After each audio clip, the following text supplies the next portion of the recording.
ये है आरजे कार्तिक की 1 मिनट स्टोरी। ये कहानी गांव में रहने वाले भक्त की, जिन्होंने एक सेठ से पैसा उधार लिया था।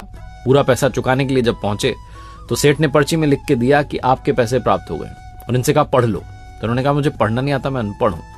तो सेठ जी ने कहा वापस देना, मुझे हस्ताक्षर करने। इस बहाने से पर्ची बदल दी, नई पर्ची में लिख दिया कि पैसे बकाया।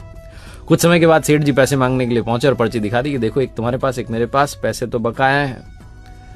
इस व्यक्ति को समझ में आ गया कि सेठ जी ने खेल कर दिया। कोर्ट में मामला पहुंच गया। जज साहब ने कहा सबूत क्या है? तो इस भक्त ने कहा कि वहां ठाकुर जी मौजूद थे, उनके सामने मैंने पैसे दिए थे। जज साहब ने कहा बुलाया जाए ठाकुर जी को।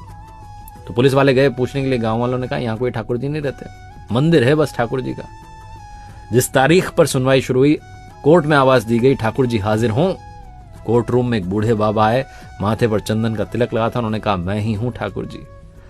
और जज साहब ने पूछा कि क्या सबूत है? तो उन्होंने कहा भेज दीजिए, सेठ के घर पर एक आदमी, इनके घर पर 3 नंबर की अलमारी में फाइल में पर्ची रखी है, ओरिजिनल वाली मंगा लीजिए। और वाकई में जब वो पर्ची मंगाएगी तो वो सही वाली पर्ची थी जिसमें लिखा था कि पैसे प्राप्त हुए। फैसला जो था भक्त के पक्ष में आया। जज साहब दर्शन के लिए पहुंचे बूढ़े बाबा के सुनवाई खत्म करके, लेकिन तब तक वो गायब हो गए।